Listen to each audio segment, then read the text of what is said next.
అనుదిన పరిశుద్ధ గ్రంథ పఠనము. లేవియకాండం 12వ అధ్యాయం.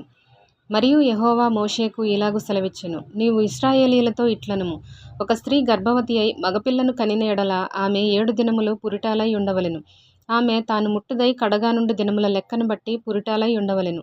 8వ దినమున బిడ్డకు సున్నతి చేయింపవలెను. ఆమె తన రక్తశుద్ధి కొరకు 33 దినములుండి తన రక్తశుద్ధి దినములు సంపూర్ణమగు వరకు ఆమె పరిశుద్ధమైన దేనినైనను ముట్టకూడదు, పరిశుద్ధ స్థలంలో ప్రవేశింపకూడదు. ఆమె ఆడపిల్లను కనిన ఎడల ఆమె తాను కడగా ఉండునప్పటి వలె 2 వారములు పురిటాలై ఉండవలెను. ఆమె తన రక్తశుద్ధి కొరకు 66 దినములు కడగా ఉండవలెను. కుమారుని కొరకే గాని కుమార్తె కొరకే గాని ఆమె శుద్ధి దినములు సంపూర్తి అయిన తరువాత ఆమె దహన బలిగా 1 ఏడాది గొర్రెపిల్లను, పాప పరిహారార్థ బలిగా 1 పావురపు పిల్లనైనను తెల్లగువ్వనైనను ప్రత్యక్షపు గుడారము యొక్క ద్వారమునకు యాజకుని యొద్దకు తీసుకొని రావలెను.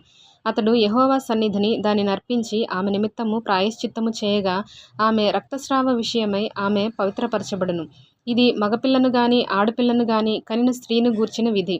ఆమె గొర్రెపిల్లను తేజాలని ఎడల ఆమె 2 తెల్లగువ్వలైనను 2 పావురపు పిల్లలైనను దహన బలిగా 1 దానిని, పాప పరిహారార్థ బలిగా 1 దానిని తీసుకొని రావలెను. యాజకుడు ఆమె నిమిత్తము ప్రాయశ్చిత్తము చేయగా ఆమెకు పవిత్రత కలుగును. 13వ అధ్యాయం. మరియు యెహోవా మోషే అహరోనులకు ఇలాగు సెలవిచ్చెను, ఒకని దేహ చర్మమందు వాపుగాని పక్కుగాని నిగనిగలాడు మచ్చగాని ఉండి వాని దేహ చర్మమందు కుష్టుపొడ వంటిది కనబడిన ఎడల యాజకుడైన అహరోను నొద్దకైనను యాజకులైన అతని కుమారులలో ఒకని యొద్దకైనను వానిని తీసుకొని రావలెను. ఆ యాజకుడు వాని దేహ చర్మమందున్న ఆ పొడను చూడగా ఆ పొడయందలి వెంట్రుకలు తెల్లబారిన ఎడలను ఆ పొడ అతని దేహ చర్మము కంటే పల్లముగా కనబడిన ఎడలను అది కుష్టుపొడ. యాజకుడు వాని చూచి అపవిత్రుడని నిర్ణయింపవలెను. నిగనిగలాడు మచ్చ చర్మముల కంటే పల్లము కాక వాని దేహ చర్మమందు తెల్లగా కనబడిన ఎడలను దాని వెంట్రుకలు తెల్లబారకున్న ఎడలను ఆ యాజకుడు 7 దినములు ఆ పొడగల వానిని కడగా ఉంచవలెను. 7వ నాడు యాజకుడు వానిని చూడవలెను. ఆ పొడ చర్మమందు వ్యాపింపక అట్లే ఉండిన ఎడల యాజకుడు మరి 7 దినములు వాని కడగా ఉంచవలెను. 7వ నాడు యాజకుడు 2వసారి వాని చూడవలెను. అప్పుడు ఆ పొడ చర్మమందు వ్యాపింపక అదే తీరున ఉండిన ఎడల యాజకుడు వానిని పవిత్రుడని నిర్ణయింపవలెను. అది పక్కే, వాడు తన బట్టలు ఉదుకుకొని పవిత్రుడగును. అయితే వాడు తన శుద్ధి విషయము యాజకునికి కనబడిన తరువాత ఆ పక్కు చర్మమందు విస్తారముగా వ్యాపించిన ఎడల వాడు 2వసారి యాజకునికి కనబడవలెను. అప్పుడు ఆ పక్కు చర్మమందు వ్యాపించిన ఎడల యాజకుడు వాడు అపవిత్రుడని నిర్ణయింపవలెను. కుష్టుపొడ ఒకనికి కలిగిన ఎడల యాజకుని యొద్దకు వానిని తీసుకుని రావలెను. యాజకుడు వాని చూడగా తెల్లని వాపు చర్మమందు కనబడిన ఎడల అది వెంట్రుకలను తెల్లబారిన ఎడలను వాపులో పచ్చిమాంసము కనబడిన ఎడలను అది వాని దేహ చర్మమందు పాతదైన కుష్టుపొడ గనుక యాజకుడు వాడు అపవిత్రుడని నిర్ణయింపవలెను. వానిని కడగా ఉంచకూడదు, వాడు అపవిత్రుడు. కుష్ఠము చర్మమందు విస్తారముగా పుట్టినప్పుడు యాజకుడు చూచినంత వరకు ఆ పొడగల వాని తల మొదలుకొని పాదముల వరకు కుష్ఠము వాని చర్మమంతయు వ్యాపించి ఉండిన ఎడల యాజకుడు వానిని చూడవలెను. ఆ కుష్టు వాని దేహం అంతటా వ్యాపించిన ఎడల ఆ పొడగలవాడు పవిత్రుడని నిర్ణయింపవలెను. వాని ఒళ్ళంతయు తెల్లబారెను, వాడు పవిత్రుడు. అయితే వాని ఒంట పచ్చిమాంసము కనబడు దినమున వాడు అపవిత్రుడు. యాజకుడు ఆ పచ్చిమాంసమును చూచి వాడు అపవిత్రుడని నిర్ణయింపవలెను. ఆ పచ్చిమాంసము అపవిత్రమే, అది కుష్ఠము. అయితే ఆ పచ్చిమాంసము ఆరి తెల్లబారిన ఎడల వాడు యాజకుని యొద్దకు రావలెను. యాజకుడు వాని చూడగా ఆ పొడ తెల్లబారిన ఎడల యాజకుడు ఆ పొడ పవిత్రమని నిర్ణయింపవలెను, వాడు పవిత్రుడు. ఒకని దేహ చర్మమందు పుండు పుట్టి మానిన తరువాత ఆ పుండు ఉండిన చోటను తెల్లని వాపైనను తెలుపుతో కూడిన ఎరుపు రంగు గల పొడగాని నిగనిగలాడు తెల్లని పొడగాని పుట్టిన ఎడల యాజకునికి దాని కనుపరచవలెను. యాజకుడు దాని చూచినప్పుడు అతని చూపునకు అది చర్మము కంటే పల్లముగా కనబడిన ఎడలను దాని వెంట్రుకలు తెల్లబారి ఉండిన ఎడలను యాజకుడు వాడు అపవిత్రుడని నిర్ణయింపవలెను. అది ఆ పుంటి వలన పుట్టిన కుష్టుపొడ. యాజకుడు దాన్ని చూచినప్పుడు దానిలో తెల్లని వెంట్రుకలు లేకపోయిన ఎడలను అది చర్మము కంటే పల్లము కాక కొంచెం నయముగా కనబడిన ఎడలను యాజకుడు 7 దినములు వానిని ప్రత్యేకముగా ఉంచవలెను. అది చర్మమందు విస్తారముగా వ్యాపించిన ఎడల యాజకుడు వాడు అపవిత్రుడని నిర్ణయింపవలెను. అది కుష్టుపొడ. నిగనిగలాడు పొడ వ్యాపింపక అట్లే ఉండిన ఎడల అది దద్దురు. యాజకుడు వాడు పవిత్రుడని నిర్ణయించవలెను. దద్దురు కలిగిన దేహ చర్మమందు ఆ వాత ఎర్రగానే గాని తెల్లగానే గాని నిగనిగలాడు తెల్లని మచ్చగానే గాని ఉండిన ఎడల యాజకుడు దాన్ని చూడవలెను. నిగనిగలాడు ఆ మచ్చలోని వెంట్రుకలు తెల్లబారిన ఎడలను అది చర్మము కంటే పల్లముగా కనబడిన ఎడలను అది ఆ వాత వలన పుట్టిన కుష్టుపొడ. యాజకుడు వాడు అపవిత్రుడని నిర్ణయింపవలెను, అది కుష్ఠము. యాజకుడు దాన్ని చూచినప్పుడు అది నిగనిగలాడు మచ్చలో తెల్లని వెంట్రుకలు లేకయే గాని చర్మము కంటే పల్లంగా నుండకయే గాని కొంత నయముగా కనబడిన ఎడల యాజకుడు 7 దినములు వానిని కడగా ఉంచవలెను. 7వ నాడు యాజకుడు వాని చూచినప్పుడు అది చర్మమందు విస్తారముగా వ్యాపించిన ఎడల వాడు అపవిత్రుడని నిర్ణయింపవలెను, అది కుష్ఠమే. అయితే నిగనిగలాడు మచ్చ చర్మమందు వ్యాపింపక ఆ చోటనే ఉండి కొంచెం నయముగా కనబడిన ఎడల అది వాతపు వాపే, వాడు పవిత్రుడని యాజకుడు నిర్ణయింపవలెను, అది వాతపు మంటయే. పురుషునికైనను స్త్రీకైనను తలయందేమి గడ్డయందేమి పొడ పుట్టిన ఎడల యాజకుడు ఆ పొడను చూడగా అది చర్మము కంటే పల్లముగానున్న సన్నమైన పసుపు పచ్చ వెంట్రుకలు కలదిగాను కనబడిన ఎడల వాడు అపవిత్రుడని యాజకుడు నిర్ణయింపవలెను, అది బొబ్బ. తల మీదనేమి గడ్డము మీదనేమి పుట్టిన కుష్ఠము. యాజకుడు ఆ బొబ్బైన పొడను చూచినప్పుడు అది చర్మము కంటే పల్లము కాని ఎడల దానిలో నల్ల వెంట్రుకలు లేని ఎడలను యాజకుడు ఆ బొబ్బైన పొడగల వానిని 7 దినములు ప్రత్యేకముగా ఉంచవలెను. 7వ నాడు యాజకుడు ఆ పొడను చూడవలెను. ఆ బొబ్బ వ్యాపింపక యుండిన ఎడలను దానిలో పసుపు పచ్చ వెంట్రుకలు లేని ఎడలను చర్మము కంటే పల్లము కాని ఎడలను వాడు క్షౌరము చేసుకునవలెను గాని ఆ బొబ్బ క్షౌరము చేయకూడదు.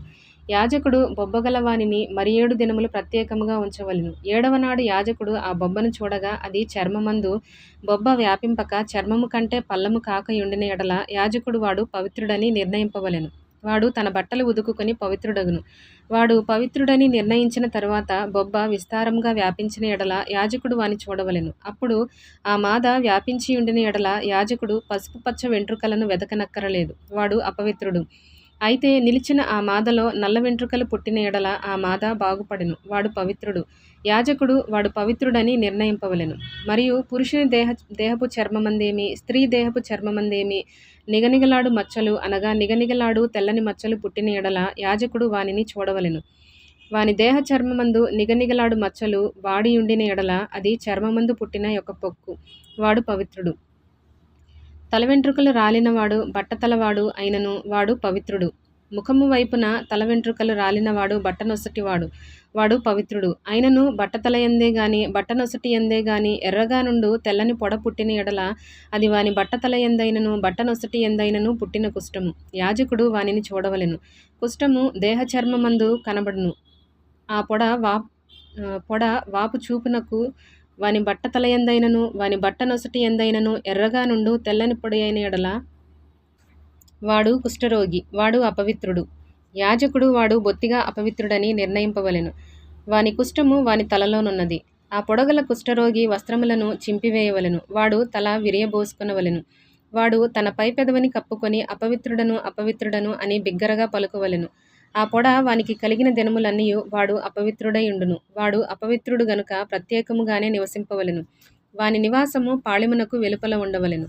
మరియు కుష్ఠుపొడ వస్త్రమందు కనబడినప్పుడు అది గొర్రె వెంట్రుకల బట్టయందేమి నారబట్టయందేమి నారతోనే గాని వెంట్రుకలతోనే గాని నేసిన పడుగునందేమి పేకయందేమి తోలునందేమి తోలుతో చేయబడు ఏ యొక్క వస్తువునందేమి పుట్టి ఆ పొడ ఆ బట్టయందేమి ఆ తోలునందేమి ఆ పేకయందేమి తోలుతో చేయబడిన వస్తువునందేమి పచ్చదాళుగానే గాని ఎర్రదాళుగానే గాని కనబడిన ఎడల అది కుష్ఠుపొడ.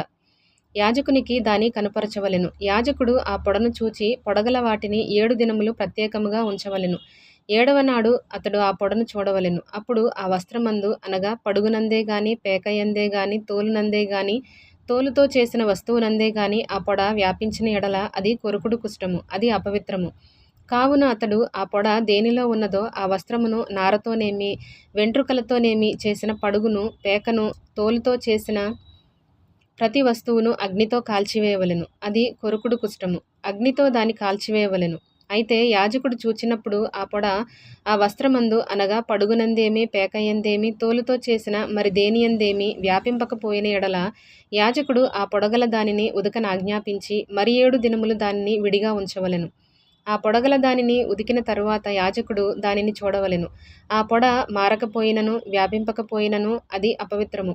అగ్నితో దానిని కాల్చివేయవలెను. అది లోవైపున గాని పైవైపున గాని పుట్టినను కొరుకుడు కుష్ఠముగా ఉండును. యాజకుడు దానిని చూచినప్పుడు వస్త్రము ఉదికిన తరువాత ఆ పొడ వాడియుండిన ఎడల అది ఆ వస్త్రములో ఉండినను తోలులో ఉండినను పడుగులో ఉండినను పేకలో ఉండినను యాజకుడు వాటిని చింపివేయవలెను. అటు తర్వాత అది ఆ వస్త్రమందే గాని, పడుగునందే గాని, పేకయందే గాని, తోలుతో చేసిన దేని అందే గాని కనబడిన ఎడల అది కొరుకుడు కుష్ఠము. ఆ పొడ దేనిలోనున్నదో దానిని అగ్నితో కాల్చివేయవలెను. ఏ వస్త్రమునే గాని, పడుగునే గాని, పేకనే గాని, తోలుతో చేసిన దేనినే గాని ఉతికిన తరువాత ఆ పొడ వదిలిన ఎడల రెండవ మారు దానిని ఉదకవలెను. అప్పుడు అది పవిత్రమగును. బొచ్చుబట్ట యందే గాని, నారబట్ట యందే గాని, పడుగునందే గాని, పేకయందే గాని, తోలు వస్తువుల యందే గాని ఉండు కుష్టుపొడను గూర్చి అది పవిత్రమని, అపవిత్రమని నీవు నిర్ణయింపవలసిన విధి ఇదే.